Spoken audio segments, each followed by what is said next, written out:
So last week we ended looking at an introduction to the concept of apologetics. And we didn't have a lot of time to discuss it, but the last topic on that sheet had to do with the question about faith and doubting. The idea of, well, shouldn't we just have faith about all this? Is this, we looked at some contentions maybe. We questioned whether this study was an exercise in futility. Was it an exercise in foolish philosophy or ignorant controversies? We discussed those passages. I wasn't planning to cover too much about the faith and doubt topic. We ended on a quote. We didn't have a lot of time to discuss it, but we ended on a quote saying that rational argument does not create belief, but it maintains a climate in which belief may flourish. Basically saying that we're not trying to replace faith in anything that we do here. And we're not trying to downplay the significance of needing faith by apologetic arguing. In fact, the things that we talk about alone are probably not going to produce faith all on their own. But what they do is the goal is removing roadblocks to people forming a faith of their own. So were there any questions or things that people wanted to discuss more about that? Otherwise, my plan for this evening was to go ahead and get started on the Lesson 1 sheets. So any other thoughts or closing remarks on faith and doubt? Okay. Well, we can get started then on Lesson 1. So I started Lesson 1 with a definition. And like many definitions in English, the same word can mean a lot of different things. So we use the word argument, and I listed here some different definitions. These are taken from Merriam-Webster for argument. The act or process of arguing, reasoning, or discussing. So that one's kind of a little bit cyclical. I always don't like it when definitions use almost the same word in the definition, but it uses other words, so I'll give it a pass. Number 2, a coherent set of reasons, statements, or facts intended to support or establish a point of view. So he made an argument for the existence of God, or she made an argument why it would be better to build in this location versus the other location. And then 3, an argument is an angry quarrel or disagreement. The neighbors had an argument over where the fence was being placed on the property line. So the first question I wanted us to start out with this evening, and the first thing I wanted us to discuss together, is when is it an argument and when is it an argument? And I hope you know what I mean by saying that. What characterizes a discussion, a reasonable set of evidenced points or facts versus an angry quarrel? And how do we keep the one from becoming the other? So what are your thoughts there? I mean, first of all, it might be helpful, what do each of them look like? What would you say are some of the characteristics of an argument? And you'll have to specify which one you mean. I think it's your demeanor, like how you're responding to Okay. Your demeanor. So what are some things you mean by that? Like tone of voice? tone of voice, maybe if you're red-faced. I heard posture. Yeah, body language is something that can distinguish one versus another. Not allowing the other one to get their point in. Okay. Being aggressive, kind of aggressive speech. Aggression. I think aggression is a big descriptor of a quarrel. And you also mentioned, Chuck, the idea of not letting the other person get a word in. So it's interrupting. It's putting your own, it's steamrolling over the other person, not giving other people a chance. Okay? So we've got tone, we've got body language. What are some other things you think that distinguish the two? Dan? I think of an argument as making an argument as a thought-out, prepared event, whereas a quarrel or an argument, in that case, is a spontaneous event that can escalate, as opposed to, one is a controlled, thought-out, prepared for event. Okay. Preparation. So one is intentional and pre-planned, and you give it some thought ahead of time, and the second is reactionary. It's a knee-jerk, well, I didn't like that, so here's my rebuttal, Here's my argument, let me show you my fist here and see if that solves our differences. Okay? I would agree. I think emotions get you're out of control, you let your emotions get out of control when you're quarreling. Yes. With the argument, like I said, it's controlled, you've got, you're making the points. And Absolutely. I think I briefly referenced it last week, but when we are arguing versus when we are quarreling, we are actually using different parts of our brain. An argument where we are looking at facts and statements and reasons why we want someone to agree or support a view, we're using the part of our brain that can do thinking and the part of our brain that handles language and planning and coming up with reasons, and it's the part of your brain that lets you experience empathy because you can think outside of your own reactions and outside of your own emotions. When we're quarreling, we're using a part of our brain called the amygdala, which is the part that is emotions and the part that is about defending myself, your fight or flight response. You know, you feel your heart rate pounding, you feel your chest getting tight. Susan said your face gets flushed. You know, you can feel when you're in an argument with someone and you feel these kind of reactions happening in your body. It's not just all in the brain, it's physiological. Your body behaves differently when you're in an argument versus when you're in a quarrel. So definitely the emotional aspect, letting it be driven solely by emotion. I don't know if it's possible for it to be driven solely emotionlessly.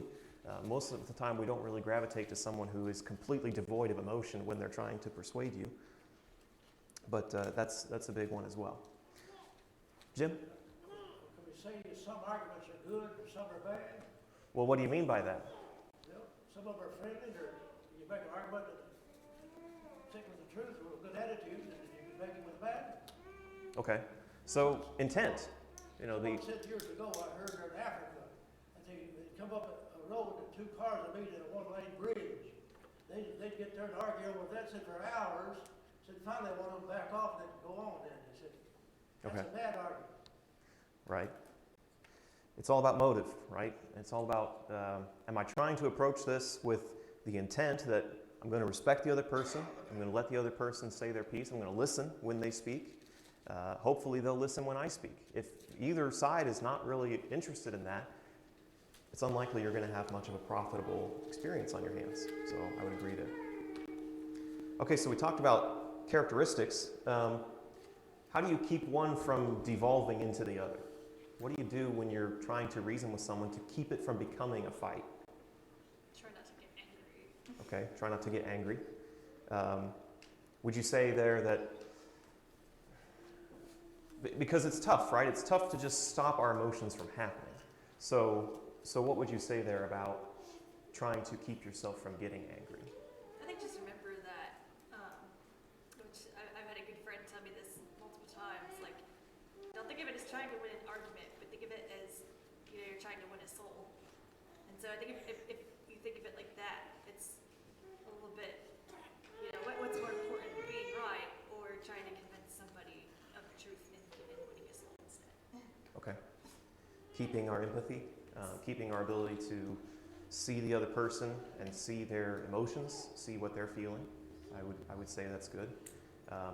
You know, when it comes to the question of not getting angry, again, emotions happen. Emotions can't always be suppressed like that, but I think one thing we can do is have enough self-awareness to know I'm feeling those kind of things that happen when I get angry. I'm feeling the tightness in my chest. I'm feeling my face get flushed. I'm stammering when I speak, and I start speaking faster, you know, when I'm angry. And if we can recognize those signs, then stop. You know, say to the person, look, you know, we need to put a pause on this because I can feel myself getting, you know, out of hand. I can feel myself being driven by this anger rather than driven by this goal that we have to communicate in a reasoned kind of way. So I think that's a good one.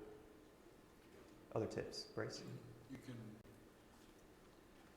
be really conscious of the importance of listening to the other person, and then also be aware of perhaps the help that can be offered by pausing after they're finished and thinking about how you're going to respond instead of just saying the first thing that comes to mind. Because typically the first thing that comes to our mind is not going to be the most reasoned response and maybe more emotional. Mm-hmm. So, Yeah, that's good. Giving time to pause, giving time to process. And one piece that kind of goes along with that that's similar is, as we're having these discussions, it helps to confirm what you think you're hearing. After the person's done making their statement, it's valuable to repeat it back to them, paraphrase it, summarize it, say, okay, what I'm hearing you say is this. Is that right? Is that what you're trying to get across? And then they have a chance to say, well, no, that's not what I was trying to say. You heard me wrong, or yeah, that's about it. That sounds right. Doing so can really go a long way in making someone feel heard and making someone realize, they're taking me seriously. They're treating me with respect. They want to understand. Asking open questions rather than loaded, leading questions. Questions that just let them express what they're trying to get across. Those can be all valuable things to do. So, any other thoughts or questions there? Go ahead, Dan. Yeah, I'm trying to put this in, word this correctly, the way I want it to come out. But remember that if you're going to, I don't want to say confront, but if you're going to initiate to some degree, a confrontation or an argument, remember that in a lot of cases, you've played this out in your mind. You've prepared, or maybe they've prepared, and they catch you completely off guard. And your fight versus flight, mentality comes up, and you have to realize that they may have already played this thing out in their mind multiple times before it's even getting in front of you, getting to you. So you have to, like you said, stop it. Instead of escalating it, you have to stop and ask questions, clarifications, and it's not, I don't think it would be wrong whatsoever to tell somebody you don't know because you weren't prepared for that question, or you weren't prepared for this topic, that, because if we're supposed to give an answer, but the answer may be, I don't have that right now, the answer is, but I can get you the answer. Or let's look for the answer is the right thing to do, but it's that somebody may have already had their points, their argument already planned out, and you didn't even know there was going to be an argument. Right. So you can get caught, you can get ambushed, I guess you'd call it. So would you say being respectful for perhaps a disparity in preparation? One person feels really, really prepared. They got all this ammo. They're ready to go. Yeah, and then you feel like you're kind of ambushed by all that. You say, I'm not ready. What would you say? That the one maybe who's more prepared needs to respect the fact that the other might need some time to think about it. I think that's an important thing to keep it from being an argument. Something else I heard in what you were saying, I don't know if this is the point you were trying to make, but coming with an expectation of what this person already thinks. Coming with assumptions. Oh, I know what they think about this. This is what they're going to say. I'm ready for that. Does anybody else talk to themselves when they're alone? I saw a hand really quick, but I saw a hand go up. I talk to myself out loud when I'm alone. Like, I will talk in the house. And I've been prone to having conversations that involve another real person who's not in the room with me, and I will fill in for what I think they're going to say. And I'll have an argument with them, and I always win because I get to decide what they say. But we do that, don't we? We go into situations thinking, I know what this person's going to say. I know what their motive is. I know they're just trying to trip me up or embarrass me, and I'm not going to let that happen. And when we make those kinds of assumptions, or we brand people in that way, and we're so sure that we know what's on their mind before we ask them, you're well on your way to having a quarrel before you have an argument. And sometimes you can give a person a response without realizing you're doing it. For instance, I can remember saying, I know you are probably going to be mad at me for this, but I did so and so. So you give them a response rather than, just being an open statement. And the tone of your voice. And I found the louder a person gets, the quieter you get. And then they'll quiet down a little bit so they can hear you.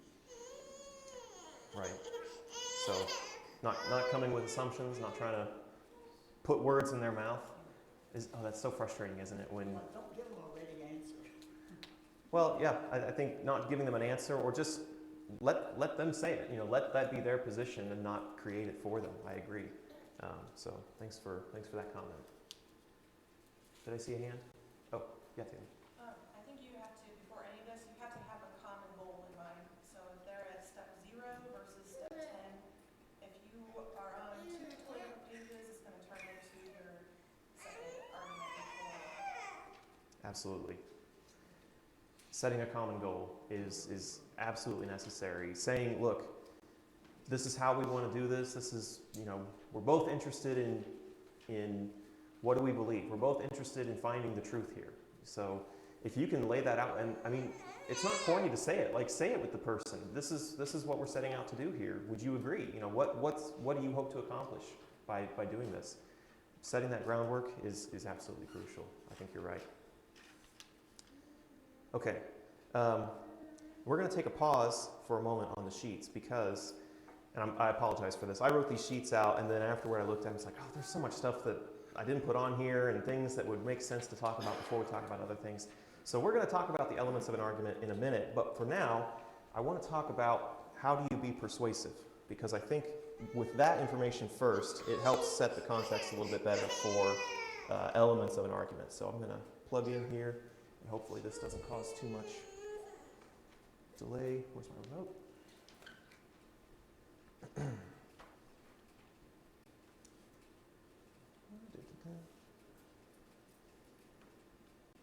we are. Okay. So I want us to take a little while to talk about modes of persuasion. And the first 3 of these are probably going to be familiar to people. They come from Aristotle's rhetoric. Aristotle was a Greek philosopher. He wrote Rhetoric, or The Art of Rhetoric, sometimes it's translated, in the 4th century BCE. And I had never seen that before, and I suddenly thought, you know what that means, right? He wrote this in like 350, 360 BC. This book was 300 years old when Jesus was born. This book was probably taught and studied in schools when Paul was studying, or when the early church existed. So they would have known this. They would have actually seen this material and studied this very same thing, most likely if they were studying in the schools of philosophy or the schools of thought. I understand that was a privilege in ancient times. That was not many people who probably got to study in those kind of formal education settings. I just found that so interesting to think about, that sometimes we look at modern things that we can research and we think, oh, back then they didn't know anything about this. This was old news by the time Jesus and Paul came around. So I just found that really, really fascinating. And all this information, by the way, comes from an article, I think it was the University of Minnesota, lumenlearning.com. It's McLean wrote it, and it's 2012 is the date there. But ethos, logos, and pathos are the 3 things that Aristotle identified as being modes of persuading someone. Probably have seen these before, but I wanted to just go through them each and refresh our memory a little bit, or introduce these if these are new. So the first one, ethos. Ethos is about how credible are you as a speaker. And this source says there's 3 elements to it. It's your competence, it's your trustworthiness, and it's your dynamism is the word that they chose to use there. So competence makes sense. It's, does the person listening to you think that you know what you're talking about, essentially? This can be enhanced if you have sources. If you say, look, I'm not an expert in this, but I found people who are experts, and you can quote them or reference them. And here, it's also in the context of thinking about a speaker, someone who is well organized, someone who's practiced. So if you're like me and you're shuffling stuff around on the podium and you're plugging in and messing with stuff, you think, wow, he's really unorganized. So he's not very competent in this. But if I was just all Mr. Cool and polished, then that would be improved, right? Trustworthiness, that's the idea of, do they think that you are being accurate and being credible, and this is important, in a non-manipulative way, because it's really not persuasive when people feel like I'm being manipulated, or I feel like this person is really bending the facts, really not giving the full picture, they're giving only one side of things, and that can really make you not credible as a speaker. And then lastly, dynamism. And here I just threw up a picture of Martin Luther King. The degree to which the audience perceives the speaker as being outgoing and animated. The 2 components of dynamism, one's charisma and their energy. And the article, the source I was looking at said, it at least argued that, some people may have a naturally higher level of charisma than other people. they at least made the claim that sometimes charisma just seems to be inherent to certain people. Some people just seem to have people gravitate to them, people gravitate to listening to them, and other times maybe it's learned, maybe it's practiced. They at least said that even if you don't feel like you have a lot of just innate charisma, energy and passion for what you're talking about is something that all of us can work on when we're presenting something. So, again, ethos. How credible are you as a speaker? How believable are you? How prepared and trustworthy? Next is logos. So logos is referring to the reasoning or the logic of an argument. So the presence of fallacies, logical fallacies, we're going to talk about those later on, probably on Sunday. If you commit a fallacy, you will undermine your logos appeal, your credibility as an arguer. Your reasoning will be faulty. Speakers employ logos by presenting credible information like supporting material and verbally citing their sources. I found this quote interesting. Research shows that messages are more persuasive when arguments and their warrants are explicitly stated. So we're going to talk about the elements of an argument, and one of those is a warrant. So if you looked at the material ahead of time, that's the underlying assumptions that connect the steps in your reasoning, right? You cite a piece of evidence, you read a study, or you read a number, or you quote something, and then you say, now, because of that, we can infer this, and this leads to this, and this leads to our conclusion. If you state those steps along the way, instead of just making them assumed, you have a better chance of your reasoning being understood and seen as believable. So that's the idea of logos there. Oh, and then this last point here I thought was interesting as well. Presenting a rational and logical argument is important, but speakers can be more effective persuaders if they bring in and refute counter-arguments. So this runs a little bit against what you were saying, Margaret, where you don't want to give them something to argue against. But if you are able to anticipate something that might be a contention, that can sometimes help to make someone persuasive. You don't want to feed them, you don't want to bring something up and not be able to address it. So the point here is if you can bring up, this might be a criticism, but, and then give the reason why you've thought of that or you've addressed that, then that can go a long way in making you persuasive. Most effective persuasive messages are those that present two sides of an argument and refute the opposing side, followed by in terms of effectiveness, followed by single arguments, and then followed by messages that present counter-arguments but do not refute them. So the least persuasive of the three is you bring up the criticism and then you do nothing about it. You just say, well, some people might disagree because of this, and then you just never address it. That would be, a breakdown in logos. Logic. Logos is actually the Greek word for word, I believe. And we talked about last week the passage that talks about quarreling over words.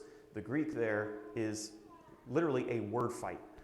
It uses the word logos and the word for fight, so it's a logos fight is what the passage is talking about. And then the last one is pathos. And I don't know about you, when I learned these originally, pathos was the one that kind of stank. Everybody was like, ooh, pathos, we don't want that. Pathos is all make them cry and make them feel things, and I don't know, for whatever reason, when I first heard these when I was younger, I thought, no one needs pathos, you just need to be right and you need to convince them. But this is a real way people get persuaded, and we should not neglect it. Okay, it's appealing to people's emotions. They acknowledge that Aristotle himself was suspicious of too much emotional appeal, yet this appears to have become more acceptable in especially the realm of public speaking. Intentionally stirring someone's emotions to get them involved in a message that has little substance would be unethical. So there's kind of an omission there. If you're only leaning on emotional appeal, if you're just trying to get them to cry or feel something and you don't really have any facts, or if you don't really have any reasons other than that, that's just messing with people. That's not a very ethical way to state your case. Effective speakers should use emotional appeals that are also logically convincing. So don't neglect the others, but let this pathos, let this emotional appeal supplement what you're saying. They say here that emotions lose their persuasive element more quickly than other types of persuasive appeals, since emotions are often reactionary. That kind of goes to what you were talking about, Dan, how the reactionary nature, the quick nature of emotions means that yes, you can sometimes win someone over with an emotional appeal, but it could wear off. If they think on it a little bit longer, the emotions calm down, people can realize, oh, he didn't really have anything to say there. He wasn't really saying anything factual. He just made me feel things, and I got swept away in the moment. So those are kind of the big three. This source goes on to cover a couple other things that have been identified in more recent history than Aristotle. One of those is cognitive dissonance. Dissonance, if you know that term, is like things that are clashing, things that they don't go well together. If you study music, musical dissonance is there's two notes that are really close together but not the same, and when you hear them at the same time, it sounds really, really bad, and you want to cover your ears. That's dissonance. Well, the mental version of that is cognitive dissonance. It says here it's the mental discomfort that results when new information clashes or contradicts currently held beliefs, attitudes, or values. Cognitive dissonance, used as a persuasive strategy, relies on three assumptions. Number one, people have a need for consistency in their thinking. That's something we want. Number two, when there is inconsistency, people experience psychological discomfort. And three, this discomfort motivates people to address the inconsistency to restore balance. In short, when new information clashes with previously held information, there is an unpleasantness that results as we try to reconcile the difference. So the point of this is not make people feel uncomfortable all the time or make people doubt all the time, but it's a way to kind of break. The analogy I think of is you need to break the crust on a really tough, what has really hard crust? Pie? Pudding? I don't know. You got to break through that crust, and sometimes conflicting information, it starts to form cracks, right? And when there's cracks, things start to become more fluid. Things start to become a little more easy to move around, and you can get people to start thinking differently here. This was presented as an image here to show the idea of cognitive dissonance. This is a picture of a pack of cigarettes on the shelf, and there's a big, ugly warning label that says, smoking can cause a slow and painful death. And this is mandated in a lot of places. I think in the US it can be kind of smaller print than this. I don't think they have to have the labels that big. There's some countries where they mandate huge labels, and even they mandate that there has to be pictures on the labels of sufferers of mouth and throat cancer, and they show pictures of lungs that have been removed from surgical patients. They're very graphic images on some of these labels. And it's sitting on the store shelf. So where's the cognitive dissonance here, right? Someone wants to buy cigarettes because they want to smoke them, and in the same act, they have to read this label that says, these will kill you. So it's conflicting information. I didn't bother looking up the studies to see if they think these have been effective. I'm sure there's at least one person who maybe this has helped a little bit, I hope. But I just found that interesting there as a real world example of what this feels like to have conflicting information. You want one thing, something else is true, and it's uncomfortable, right? You don't enjoy the clash of information inside yourself. Okay, and then the last one here, I think, is the last one. Yep, is positive and negative motivation. So this is basically showing someone what is the good thing that you hope to obtain, or what is the bad thing that you're trying to avoid. You're trying to show somebody, look, there are consequences for ideas, there's consequences for actions. And so if you're trying to persuade someone, one strategy, and the article here says it's used a lot by teachers, parents, and public speakers. I don't know about public speakers, but teachers and parents I can understand. Rewards can be used as a positive motivation. If you do this, you will get something good that you want. And the threat of punishment or negative consequences is used as negative motivation. So if you don't, or if you do something that's not desired behavior, something bad or something negative will happen. When using positive motivation, speakers implicitly or explicitly convey to their audience that listening to the message will lead to positive results. And conversely, negative motivation implies or states that the failure to follow the speaker's advice will result in negative consequences. Positive and negative motivation as a persuasive strategy match well with appeals to people's needs. So people often have needs where they need to feel safe, they need to feel sheltered or cared for or listened to. People have needs for social connection and emotional connection with other people. those are the kinds of things that motivate people's lives. I mean, if you really boil down to it, the reason people do anything is because they're being driven by motivation. What do they want, and what do they want to avoid? And so understanding people's wants and what they don't want, that can be a strong way of appealing to someone in a way that will motivate them. So I know this was not on the sheet. That's why I put all this up on the screen, and thank you for bearing with me for reading through some of that. Any comments or questions about being persuasive and the modes that may appeal to people and persuade them? I know we went through that really quick, but we can take our time if we need to. So don't feel bad about, if you want to back up and ask a question, that's totally fine. No? Okay. Whatever tack you take has to appear natural, because if you put yourself and say, well, I want to use this tactic, you're not comfortable in that tactic or whatever you want to say, then it can not come across as genuine, and they may lose whatever message. You may have a perfectly good argument or points, and be able to support your points in an argument or in a discussion. But if you come across disjointed, it's unnatural, then that may be lost. It's lost due to the tactic, not due to the material, supporting material. Right. There's on every single one of these, there's a line where you cross where it becomes really unnatural, and people can tell. It's totally detectable when someone's really laying on thick, trying to stir up your emotions, and they're just leaning on that, or positive motivation. They're trying to really sell you on something. It's like, this will be great for you. This will be good for you.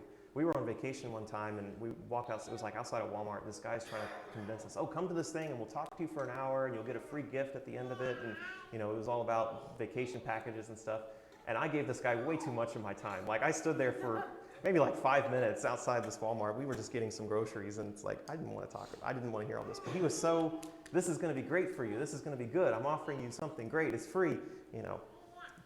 Leaning on that so heavily and pushing that so hard, it tips people the complete opposite direction. So you're right. Any of these methods of persuading someone, once it feels like coercion, it just has the complete opposite intended effect. It completely turns around. Go ahead, Taylor.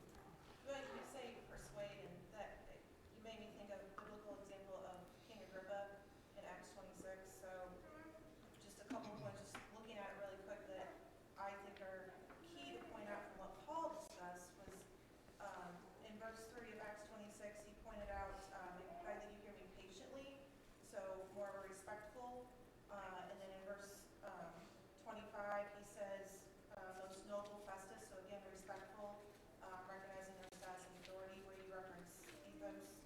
And then verse 4 through 11, he basically goes through the factual history, so he knows his audience. He's presenting those logical arguments of history. And then 12 through 19, he goes through his facts of his conversion of himself, so trying to be reasoning and show those logical arguments.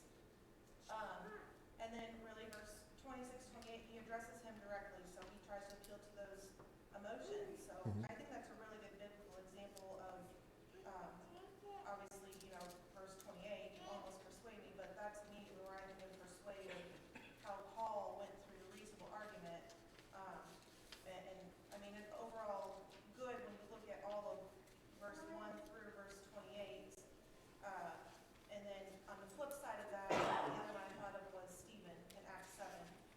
Obviously, that didn't go well with Stephen, but that's still another persuasive of how he recognized his audience, of who his audience is, recounting their history, and we know the end of that. But those are two really good biblical examples for persuasion that I could think of.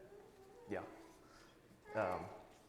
Taylor ought to teach this class, because that's exactly what I had next in my notes, is we were going to go to Acts 26 and look through that. So no, that's excellent that you pointed that out. You're right, because I think all three, ethos, logos, and pathos, are on full display there in Acts 26, like you pointed out. You mentioned how he's respectful. Paul's preserving his credibility and his competency as a speaker by not offending those that he's trying to speak to. And he's showing his truthfulness,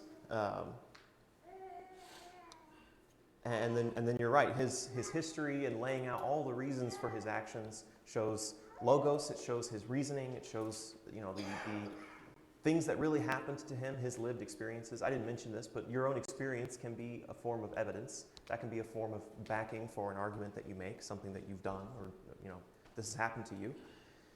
And then lastly, when he makes his appeal, he speaks to him in verse 27, King Agrippa, do you believe the prophets? I know that you believe.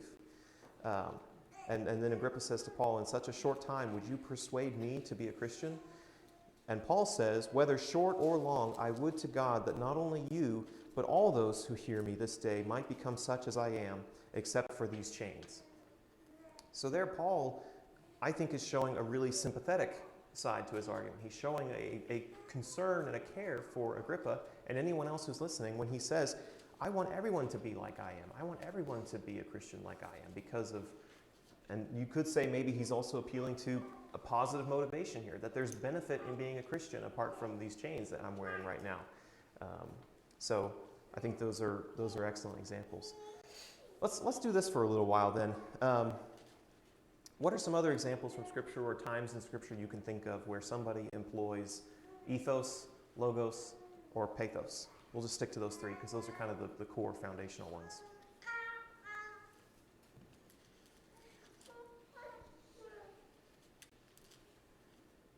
Second Samuel 12 and Nathan with David. Nathan and David, 2 Samuel 12. Okay, explain there.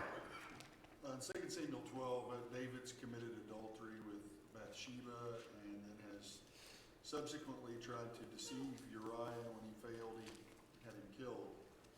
And when Nathan comes and tells him the story, and it's a story, but he appeals to David's emotion, David's sense of logic and understanding of the law, and he has already established his credibility as one to speak to the king on behalf of the Lord. And so he's established all of those. But he really does. He addresses an aspect of it that he knows is going to just infuriate David. And he also, like I said, talks about the law and the aspects of that. And so David understood the law and makes the application from that perspective. But then his emotions get the best of him and he takes it beyond. Such a man should die when the law simply said he should repay fourfold. Right. So, he appeals to all of those. What? I'm sorry, I was writing. What did you say? Do you think Nathan also makes an appeal to logic in the form of? I do with the law. I mean, the fact that essentially, there's some aspect of it in which he explains two different situations that would be a logical conclusion to draw. I mean, here's this rich man. Why would he not just take from his own flocks, but he takes from this poor man who has only one ewe lamb? He knows that David understands the law, and so I think he displays all aspects of that in his appeal. I don't know that what he says. I don't know. I mean, I think it does. I think he knew it was going to appeal to David's emotion, and David's going to understand this is absolutely not only unlawful, but it is so unlawful that David's going to jump to a conclusion greater than what really the law says. Yeah. And then Nathan's going to say, "You're the one." Yeah. He wants David to get angry. Yeah, he does. And David gets angry when he sees the absurdity of the situation, the injustice of the situation. So I would agree. And when he explains the facts, after he says, you're the man, then he doesn't tell the story, he tells what really happened. You did this, you took this man's wife, God gave you all these things and your houses and your wives, and then you took this man's wife who was a servant of yours, and he explains the facts of the situation as well. So he does use all three there in that example. So I think that's a good one. Any other, real quick, before the class is dismissed? I know the bell just rang. Margaret, you get the last one. I obviously had someone that I sometimes argued with, and I got into a really ridiculous argument to a pointless argument and I knew I couldn't win, then I would smile real nicely and say, I could agree with you, but then we'd both be wrong. That's not the way to handle an argument. Unless you want it to end, maybe, you know. And you want it to end Yeah. because there's no good ending to it, you just want it to end. Yeah. But that's a bad example. You've given so many good ones that sometimes we need to not do that. Well, I commend you for being willing to speak toward a bad example or a bad experience. I think it was Mark Twain maybe who said, don't debate a fool because they'll take you down to their level and they're way more experienced there. So, you know, that can happen sometimes. All right, well, that's our time. Sunday, keep this sheet. I want us to go through the elements of an argument. And if you want to do some deeper research on it, we're going to talk about this chart, which is, it has a name. I didn't put it in the sheet. This is called the Tolman model. This was made by a philosopher, Tolman, at some point in the 1600s or something. I don't remember. I'm sorry. I do a horrible job of checking dates on some of these things. But this is a very strong framework for crafting an argument. You have your grounds, you have the claim you're trying to prove, and then warrants are the steps of reasoning that get you from that ground to that claim. So we're going to practice this. We're going to go through some impromptu arguments next week where I'm going to throw up a sentence and we're going to try to identify the pieces and the parts. So be prepared for that. We'll talk about Tolman model on Sunday. Thank you all for your comments this evening.